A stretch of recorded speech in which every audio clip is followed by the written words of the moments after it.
Welcome back to another episode of Common Clash. Today we have a great game, but before we get into that, let's go over a few things. Common Command is having a giveaway with various magic cards and products, so stay to the end of the video to learn how to enter and win. Common Command also has a Patreon. We actually gained 2 patrons since our last video, so make sure you head over and see all the amazing benefits we offer. Links to our Patreon and other media pages will be in the description below. With that all being said, let's get to the game.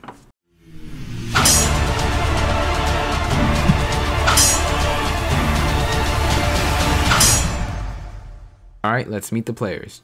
Edwin is playing his Sliver Overlord deck and keeps a hand of 6 that includes Blur Sliver, Orzhov Signet, Telesnia Signet, Might Sliver, Ancient Ziggurat, and Dimir Guildgate.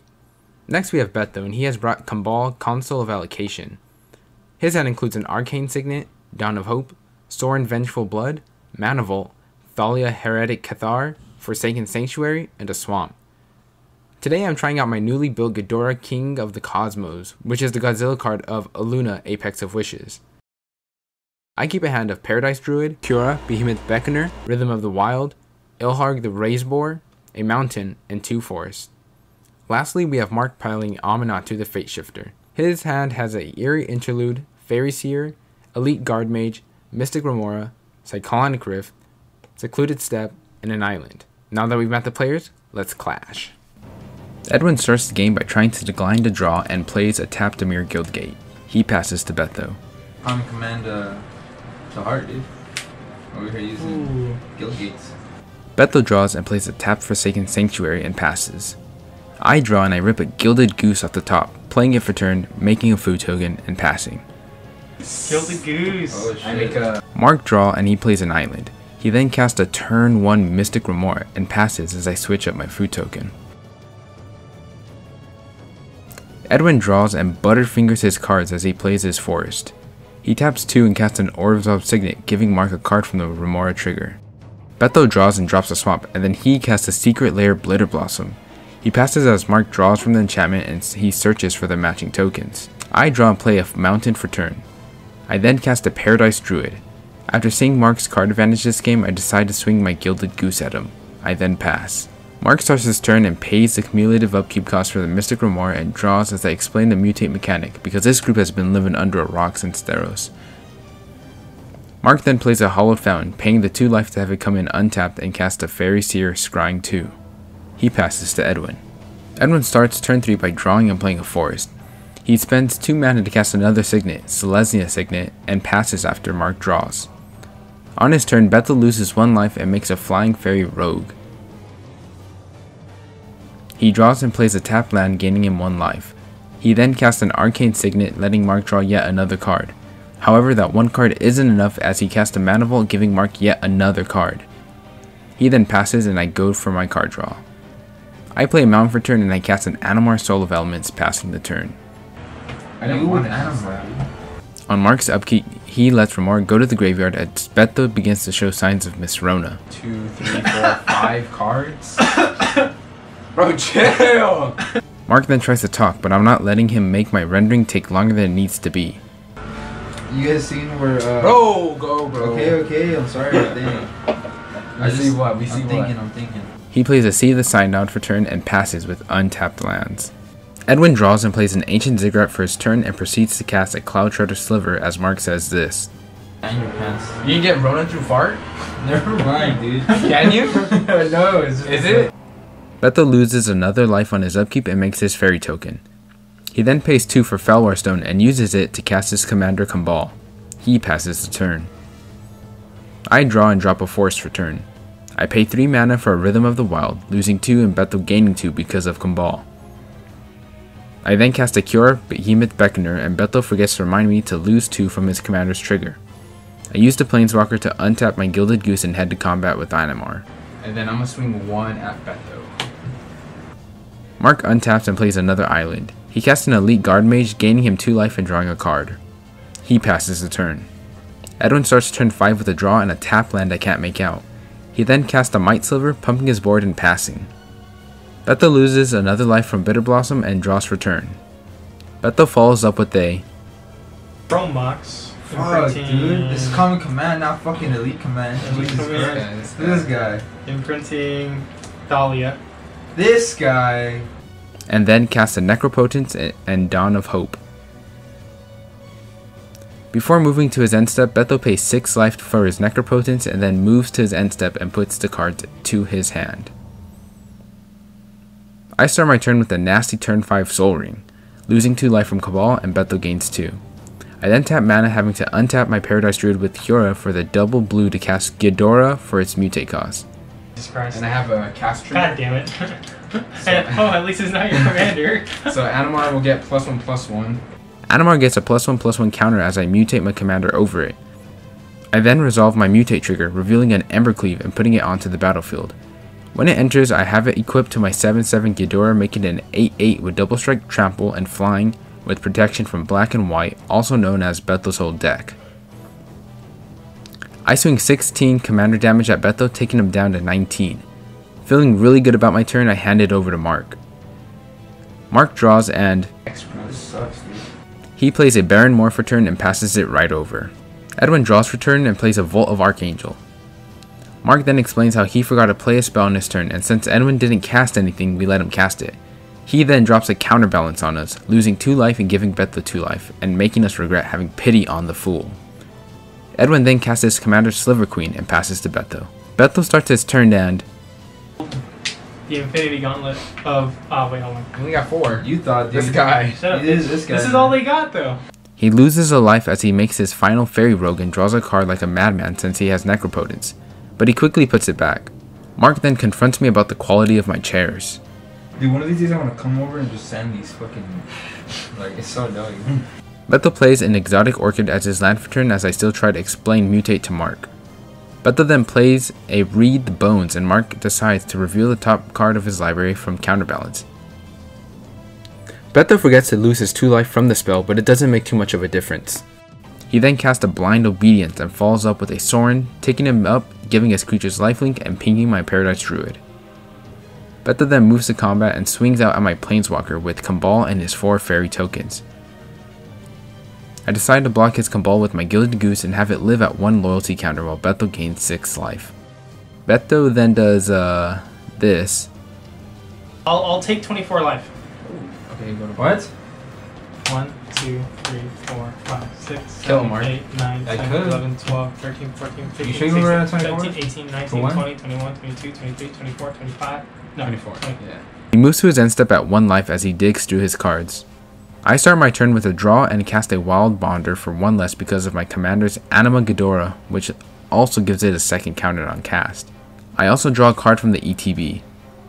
It enters tapped and I contemplate between giving it haste or a counter with my Rhythm of the Wild. I then use the 1 floating mana and the 2 reduced mana to cast Ilharg the Raise Boar, having it enter tapped as well, and decide to give both my creatures haste. I then downtick my Kiora, killing it to untap my Wild Bonder. Heading to combat, I swing 4 unblockable damage at Beto with the Bonder and 20 points of commander damage at Edwin. After that, I pass the turn. Mark draws for turn and casts Aminatou. He moves to combat and swings 3 damage at me. He then upticks his commander, drawing a card and asks for a dice. He passes the turn. Edwin draws for turn and uses his commander to search for a sliver. He gets a Fury Sliver from his library and proceeds to cast it. He moves to combat and swings out at me for 38 worth of damage. I die. You can probably keep 1 up then.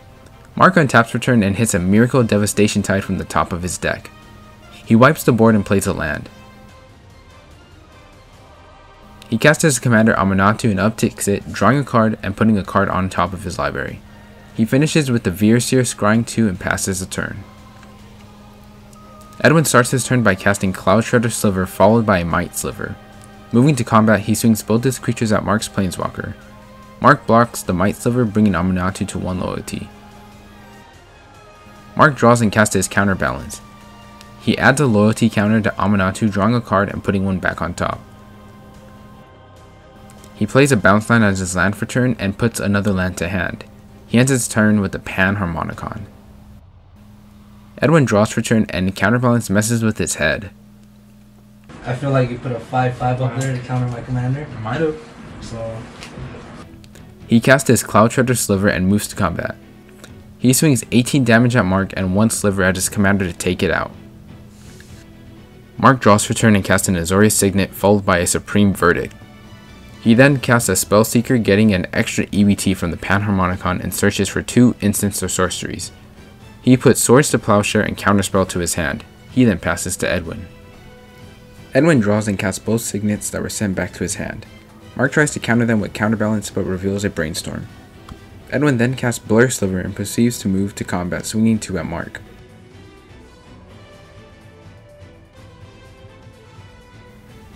Mark draws for turn and casts Perplexing Chimera and exposes himself. So let's say you cast Swords Plowshares, I can give you this and I cast it instead. I ain't know I got Swords Plowshares, bro. Wait, do you? Cheater, bro. Caught him lagging. I didn't know he did. Caught him lagging. After getting caught lacking, he casts Brainstorm, drawing 3 and putting 2 back on top. On Mark's end step, Edwin takes action. Swords of shot put on that guy? Sure, distraction? Yeah. Whenever an opponent casts a spell, you may exchange. You know what? Eventually, Mark decides to just let it happen, and Perplexing Chimera is exiled as he gains 3 life. Edwin draws and then plays a Plains. He tries to cast his commander, but it's countered by Mark. He then casts a Shifting Sliver and then swings 4 at Mark. He passes and Mark untaps. Mark draws and plays an island as we all try to pee-poos outside. Mark casts his commander, Down Tiggener and Bouncing Spellseeker to search for 2 more cards. He grabs Mystical Tutor and Scheming Symmetry. He then casts Teferi Time Raveler, adding a loyalty counter to it, bouncing Edwin's Shifting Sliver. Edwin draws and casts a Gale Rider Sliver. He then recasts his Shifting Sliver. He pays to give his slivers Death Touch and Lifelink, hitting Mark 5 and gaining 5 from combat. Mark draws and upticks Teferi, making his sorceries instants. He then casts Scheming Symmetry and Boat Tutor for cards. Mark then draws with Aminatou and puts a card back on top. He pays 7 mana for a Runescar Demon, getting his tutor for 2 more cards. During his tutor, I accidentally expose Mark like he exposed Edwin. I'm actually about to Yes, sir. This boy's spitting. A land? Oh, damn, My bad. bro. Why you gotta talk like that? He then cast a Peregrine Drake, getting to untap 5 lands twice because of Panharmonicon. He casts Eerie Interlude, bouncing his board on end step. He overloads a Cyclonic Rift, bouncing Edwin's board again. He moves to his end step and brings back his creatures, getting to untap his lands and tutor for 4 more cards. Edwin untaps and draws for turn. He goes to cast Might Sliver, followed by Blur Sliver, and another Sliver I don't quite catch, but I think it's Gale Rider Sliver. Mark responds with the Mystical Tutor and puts a Temporal Mastery on top of his library. Edwin passes and Mark goes to draw his Miracle card, casting it and getting an unnecessary extra turn after this. Mark then casts Deadeye Navigator and bonds it with the Drake, giving him access to infinite mana. He then casts Corpse Knight and can infinitely bounce the Deadeye Navigator, killing Edwin and winning the game. So then I'll just infinitely and infinitely use Right. 1 health. Okay. And I do have counter spells and stuff just in case. Okay. So we're done. You're done. Alright. 13 Alright, years done. old. Oh, GG. GG. He did it. They did it. Oh my god. What time we at? What time we at? An hour and 6 minutes. Wow, you guys waited Bro, like imagine- 40 minutes? Think Yeah, about how long. because we died. You died at like the 20 Alright, minute alright, mark. no I died more, at the 30 no more minute blue mark. for me, dog. I'm done. Man, that game was definitely anyone's up until the very end. Beto was able to get ahead quite early and generate a ton of value from his card draw, ramp, and having creatures out to protect him. He had just a little too much going on, so when I had the chance to hit him big, I knew I had to. Ghidorah played out beautifully this game and surprised me on how well I was able to perform by throwing a bunch of random cards together. I was able to bring out giant threats and hit hard, but once I took out Beto, I was the next immediate target. Edwin really caught me off guard with that surprise KO swing, but I should have at least anticipated such a swing and not have left myself completely open the turn I was taken out. Modest as he was, he slowly built himself that Sliver army and truly took advantage of Sliver Overlord's tutoring ability. But Slivers were not enough to challenge the might of Mark. Throughout the game, he was able to consistently build some type of value, and it was not shocking that he won after the countless tutors he had. He bested us all and shall have his episode 2 glory. The way to enter the giveaway is simple. All you need to do is like the video, subscribe to our channel, and leave a comment. This giveaway will last up until June 8th, which is when we will randomly choose our winning subscribers. Now let's go over the prizes. The cards we will be giving away are from our collector box opening, so make sure to check it out. We had some nasty pulls and are giving away a foil Zirda the Dawnwaker, a foil Whirlwind of Thought, and amazing box topper Ozolith. Along with these cards, we will also be giving away a giant D20 dice, a pack of Dragon Shield art matte sleeves featuring Dragon of Liberty, and one Liliana Dreadhorde General stained glass art wall scroll. So if any of these prizes sound interesting, be sure to subscribe and comment. Good luck to everyone who enters, and we'll catch you in the next video.